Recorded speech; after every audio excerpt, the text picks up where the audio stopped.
अपराध और अपराधियों पर प्रभावी प्रहार के लिए मशहूर शहर के नए पुलिस कमिश्नर अखिल कुमार की प्राथमिकता गरीब और असहाय लोगों को न्याय दिलाना है। उनका कहना है कि पुलिसिंग को बेहतर बनाने के लिए थानों पर फरियादी महिलाओं के प्रति पुलिस के व्यवहार को सुधारने पर प्रमुखता से काम किया जाएगा।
देखिए, सर्वप्रथम मैं प्रदेश सरकार का आभार व्यक्त करना चाहूँगा कि कानपुर जैसे प्रसिद्ध शहर और प्रेस्टीजियस सिटी में मुझे आप लोगों का सेवा करने का अवसर मिला है और अभी मैंने थोड़ी देर पहले यहाँ का कार्यभार ग्रहण किया है। कानपुर कई कारणों से प्रसिद्ध रहा है, औद्योगिक शहर के रूप में जाना जाता था और एक इंस्टीट्यूट है यहाँ पे IIT, जो मैं भी चूँकि IIT का छात्र रहा हूँ तो उसके लिए बहुत बड़ा सम्मान है। देश का सबसे प्रेस्टीजियस इंजीनियरिंग कॉलेज है, वो है यहाँ पे। और कई अन्य कारण है, गंगा का तट है, मैं भी गंगा के किनारे पैदा हुआ हूँ तो एक उससे मेरा इमोशनल कनेक्ट बनता है। आज अब आपके बीच में आ गया हूँ। मैंने एक प्राथमिक मीटिंग हमारे ऑफिसर्स के साथ की है, एक असेसमेंट कर रहे हैं हम लोग। अभी कानपुर में क्या समस्याएं हैं, किस प्रकार उन समस्याओं को हम हैंडल करेंगे, उन सब पे स्ट्रैटेजी और विचार विमर्श, थोड़ी मेरे एक ब्रॉड असेसमेंट जब हो जाएगा तब हम उसके विषय में और आप लोगों से समय समय पे बताएंगे। बट ब्रॉड पॉलिसी हम लोगों ने जो की है उसमें कुछ पॉलिसीज़ जो हम फोकस करेंगे उस पर थोड़ा मैं आपसे ज़रूर चर्चा करना चाहूँगा। जो सर्वप्रथम प्राथमिकता रहती है हमारी वह है कि पुलिसिंग आज जो है, आप जानते हैं कि प्रदेश में लॉ एंड ऑर्डर में मैसिव इम्प्रूवमेंट हुआ है। अपराधी बिल में घुस गए हैं, माफिया तो दिख ही नहीं रहे हैं। तो पुलिस को एक ब्रीदिंग स्पेस मिला और उस ब्रीदिंग स्पेस में हमें ज़रूरत है कि वह जनमानस जो गरीब है और असहाय है और थानों पे जाती है और संभवतः उनकी सुनवाई नहीं हो पाती है, ऐसे लोगों की सुनवाई हो, इनका सम्मान मिले।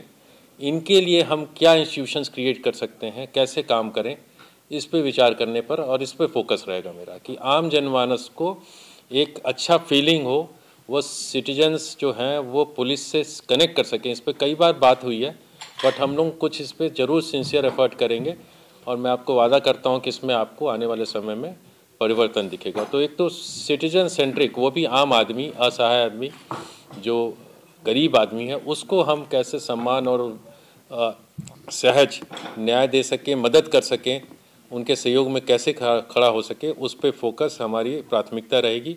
उसमें वो जन सुनवाई का हमारा मैकेनिज़्म हो, हमारा आउटरीच मैकेनिज़्म हो, कैसे होगा उस पे हम लोग फोकस करेंगे। नंबर 1, कानपुर पुलिस सबसे अच्छा काम कर रही है, लेकिन आ रहा हूँ मैं आपके बारे में, आपके प्रश्न भी लूँगा।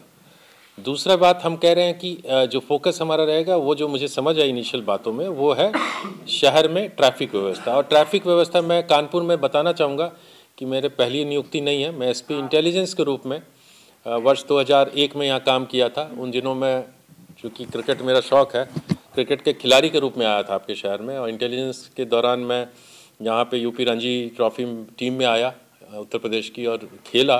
तो इस शहर को मैं खिलाड़ी के रूप में, एक इंटेलिजेंस ऑफिसर के रूप में देखा हुआ हूँ। और तब से और आज में मुझे ट्रैफिक की चैलेंज लगी, लोगों ने भी बताया, जो मेरी इनिशियल फीडबैक है, बहुत नागरिक मेरे पहले से जानने वाले हैं। तो ट्रैफिक हमारी प्रायोरिटी होगी। मुझे बताया गया कि उसको हम लोग स्टडी करेंगे कि अब तक क्या इनिशिएटिव्स लिए गए हैं और क्या हम अदर स्टेप्स ले सकते हैं। ठीक है, तो वो हमारा फोकस एरिया रहेगा। तीसरा चीज़ है न्यू एंड इमर्जिंग क्राइम्स।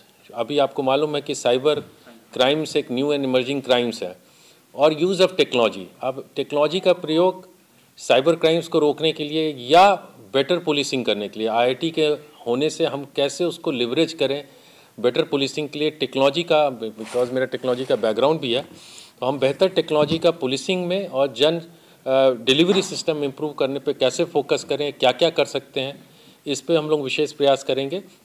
और न्यू एंड इमर्जिंग क्राइम्स में जो हम कह रहे हैं कि ये एक साइबर एरिया है, वो इम्पॉर्टेंट एरिया हो जाता है, तो उस पर हमें फोकस करेंगे। अगेन मैं कहता हूँ जब ट्रेडिशनल क्राइम जाएंगे, जो माफिया और अपराधी हैं वो हमारे नज़र में रहेंगे। ये शहर कम्युनली सेंसिटिव है, उन पे हमारी पैनी नज़र रहेगी। हम जो ट्रेडिशनल मेथड्स हैं और जो स्ट्रॉन्ग मेथड्स हैं वो लगातार अपराधियों के विरुद्ध, और जो माफिया अपराधी अगर कोई सर उठाने की कोशिश करेगा तो उस पर कोई भी कठोर कार्रवाई करने से हम लोग पीछे भी नहीं हटेंगे। But at the same time मैं फोर्स से भी कह रहा हूँ कि 99% शरीफ लोग हैं समाज में, उनके साथ हमें व्यवहार अच्छा करना, उनसे हमें कनेक्ट बना के रखना। तो ये ब्रॉड प्रिंसिपल मैंने आपसे शेयर किया। बाकी इसकी स्ट्रैटेजीज़ और डिटेलिंग में समय समय पे वंस मैं थोड़ा असेसमेंट कर लूँ, अगले 2-3 दिन मैं सोसाइटी के डिफरेंट सेक्शन से बात करूँगा, आप लोग से भी इंटरेक्ट करूँगा और थोड़ा सेंस लूँगा, और उसके बाद मैं उसके लिए क्या स्ट्रैटेजीज बनती है उसको लेके आके आपके बीच में आऊँगा। तो ये मेरी मुख्य बातें हैं। मैं आप अपने प्रश्न पूछ सकते हैं। जी सर, कि आईटी में आप भी पढ़े हुए हैं कानपुर में, और आपने जिक्र भी किया, तो साइबर अपराध के लिए क्या नई स्ट्रेटजी होगी? क्योंकि बहुत लोग परेशान हैं, उनके पास मैसेज आते हैं, उनके अकाउंट जो है फ्रीज हो गए हैं, तो उसके लिए क्या आपकी स्ट्रेटजी रहेगी? किस तरह से आप काम करेंगे इस पर? देखिए, आपको मालूम होगी माननीय मुख्यमंत्री जी खुद ही सजग हैं इस विषय में, और पूरे प्रदेश में साइबर पुलिस स्टेशन स्वीकृत हुई है हाल में ही, और वो फंक्शनल भी हो गया है, काम शुरू हो गया है। तो एक बहुत सार्थक पहल सरकार की तरफ से की जा चुकी है। अब ज़रूरत है कि उस पहल को हम ग्राउंड लेवल पे क्रियान्वयन करें। जैसा आपने कहा कि बहुत लोग परेशान हैं, तो इसमें साइबर एक डिफरेंट डायमेंशन का चैलेंज है। वन, कि हमें इन हाउस कैपेसिटी बिल्ड करना पड़ेगा। क्या हमारे पास ट्रेन मैन पावर है जो इस डायमेंशन को करे, क्योंकि इसमें हाई एंड टेक्नोलॉजीज होती है, नॉलेज चाहिए, कोडिंग का नॉलेज चाहिए। तो वो कैपेसिटी बिल्डिंग हम कैसे कर सकते हैं? संभवतः जिस लेवल की कैपेसिटी बिल्डिंग चाहिए वो लेवल शायद हम क्रिएट ना कर पाएँ, तो हमारे टेक्निकल इंस्टीट्यूट्स जैसे IIT हैं, HBTI हैं यहाँ पे, उनके साथ हमारे MOUs होने चाहिए, साइबर सेंटर ऑफ एक्सीलेंस बनाने चाहिए, जहाँ हम जो ऑलरेडी हमारे पर टेक्निकल एक्सपर्टाइज है उनको हम कैसे लेवरेज करें, उस पर हमें ध्यान देना पड़ेगा। साथ साथ जो नेसेसरी इंफ्रास्ट्रक्चर चाहिए इन साइबर क्राइम्स को सॉल्व करने के लिए, इनेबलिंग इन्वायरमेंट चाहिए, वो हमें क्रिएट करने पड़ेंगे। तो ये चैलेंज है, उसको हम लोग आगे आने वाले समय पे मैंने निसंदेह, मैं ये नहीं कह रहा हूँ कि हम इसका कोई पेनिशियल तुरंत सजेस्ट कर सकते हैं, बट ऑलरेडी एक सार्थक प्रयास मैंने आपको बोला प्रदेश नहीं जा सके। कानपुर के थानों में अक्सर कभी बहुत शिकायतें जब भिजवाई, क्योंकि FIR नहीं हो पाती, कभी सर क्या भीड़ लगती, तो उनके लिए कोई चेतावनी आपने दी कि FIR तुरंत हो जाए? जी, अभी इस बारे पे चर्चा हुई है। मैं वही कहा, कल आप बैठेंगे अपने कार्यालय पे, 250 से 300 फरियादी डेली आते हैं पुलिस कमिश्नरेट और ज्वाइंट CP, दोनों ज्वाइंट CP सबके पास में, तो क्या थानों में सुनी नहीं जाएगी उनकी, या पहले सुनी नहीं जाती थी? जो 300 से अधिक लोग जो है डेली रजिस्टर हो। ठीक है। देखिए, वही मैं कह रहा हूँ ना, मैं को असेसमेंट करने दीजिए। FIR 100% मैं आपको बता रहा हूँ कि जो भी चीज़ FIR वो होंगी। देखिए, मैं हमेशा कहता हूँ कि एक जो एनोमली है विभाग में वो है आंकड़ों के आधार पे मूल्यांकन नहीं होगा। आंकड़ों के आधार पे मूल्यांकन नहीं होगा, ये होगा कि कार्रवाई क्या की गई है। ठीक है, मूल्यांकन होगा कि जनता क्या कहती है। बहुत जल्दी मैं आपके बीच में आऊँगा। थानेदारों का मूल्यांकन का एक मजबूत आधार होगा, DCPs के मूल्यांकन का होगा, हम पब्लिक पोल कराएंगे, उनकी पब्लिक क्या कहती है। हम आपको ट्विटर पोल पे जाएंगे, हम फीडबैक मैकेनिज्म लाएंगे, जहाँ FIR IGRS में क्या एप्लीकेशंस हो रही है, हमारे 112 का क्या रिस्पॉन्स है। और एक हम लोगों ने एक पब्लिक अप्रूवल रेटिंग, जब मैं गोरखपुर में था जहाँ हमने ट्राई किया था, जिसमें जनता की क्या राय है वो हम जानते थे, उसको हम कैप्चर करते थे। वो one of the pillars, isolated pillar नहीं होगा, वो भी मापदंड होगा कि हम कैसा काम कर रहे हैं। और जब उसमें एक FIR का फीडबैक है कि क्या आपके मामलों में FIR दर्ज हो रही है, तो इस मामलों में हमने प्राथमिक अभी डिस्कशन, हमने कुछ गाइडलाइंस दिए हैं। सभी लोग फील्ड में जाएंगे, डिस्कस करेंगे, और 2-3 दिन के अंदर एक क्लियर कट पॉलिसी के साथ हम लोग आएंगे। ब्रॉड पॉलिसी ये है कि सभी मामलों में जो सही मामले हैं उसमें तत्काल FIR दर्ज किए जाए, आंकड़ों पे चिंता नहीं किया, आंकड़ों के आधार पे मूल्यांकन नहीं होगा।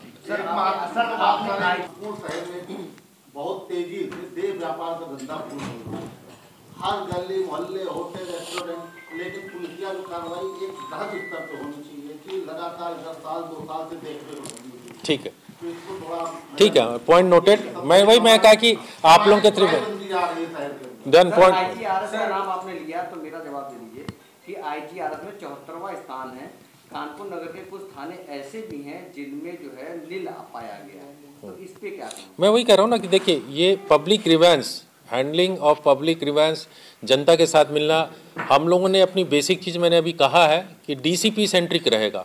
पब्लिक से मैं इनकरेज करूंगा आपके माध्यम से कि अगर किसी की सुनवाई नहीं की जा रही है तो वो डीसीपी से जाए, उनसे मिले, और डीसीपी को अपने अपने एरिया में इंश्योर करना है कि वो किन मामलों पे वो कार्रवाई करने पे लापरवाही हो रही है। क्योंकि अगर हम लोगों के पास मामले आएंगे तो मैं पहला प्रश्न पब्लिक से यही पूछूंगा कि क्या वो अपने डीसीपी से मिला है या नहीं मिला। तो ये डीसीपी लेवल पे उनको तय करना पड़ेगा, और उसके लिए आवश्यक है कि हम इनेबलिंग, जो आपने कहा ना एफआईआर के बारे में क्लियर कट होनी चाहिए, मैं पहले ही बोल चुका हूँ कि एफआईआर करने में कोताहत ना करें। आप एफआईआर करें, आंकड़ों के आधार पे कोई मूल्यांकन नहीं होगा, ताकि जनता से ज़्यादा तुरंत हम न्याय और अपनी वैधानिक कार्रवाई शुरू कर सकें। जहाँ हमारी कमी है, I will be happy to note that, क्योंकि आपका फीडबैक और आपका रोल हमारे इम्प्रूवमेंट में बहुत ज़रूरी है। आप लोग बहुत दिन से यहाँ पर रह रहे हो, बहुत दिन से आप यहाँ की समस्या को जानते हो, तो आप जब खुल के हमें बताओगे, खुल के लिखोगे, तो हमें पता लगेगा कि एरियाज इम्प्रूवमेंट कहाँ करनी है हमें। और मैं आपको अश्योर करता हूँ कि मैं इन सब चीज़ों की समस्या आपको बहुत जल्दी निदान मिलेगा, एक अनुकूल वातावरण 100% क्लियर होगा इस बार। महिला हेल्प डेस्क लाइन खुली हुई है जी, उसके बाद भी बलात्कार दुष्कर्म के केस आते हैं, थाने में पीड़िता जाती है, सुनवाई नहीं होती, आखिरी में हल्के कमिश्नर ऑफिस आती है, थाने में सुनवाई नहीं हो पाती, इसके लिए क्या कारण? ये भी देखिए, उसी से मैंने कहा ना कि एफआईआर नहीं दर्ज करने की आप बात कर रहे हैं शायद, तो ये तो बहुत गंभीर बात कर रहे हैं कि किसी महिला अपराध के विषय में प्रदेश सरकार बहुत ही गंभीर है। माननीय मुख्यमंत्री जी ने मिशन शक्ति नामक बहुत ही शक्तिशाली कार्यक्रम चलाया है समय समय पे, और जिसका कोर है कि महिलाओं के अपराध पर संवेदनशील बने। मैं आपको अश्योर करता हूँ कि सारी समस्याएं दूर हो जाएंगी। देखिए, इसमें भी होते हैं कुछ लोग कुछ महिलाओं को कुछ केसेस में आगे करके उसका दुरुपयोग करने की कोशिश करते हैं, उन केसेस पे थोड़ी सतर्कता बरतेंगे, बट मेजॉरिटी ऑफ केस ऐसे नहीं होते हैं, और ऐसे मामलों पे त्वरित कार्रवाई करना हमारा प्राथमिक दायित्व है, कर्तव्य है। सर, आप खेल से भी जुड़े रहे हैं। जी।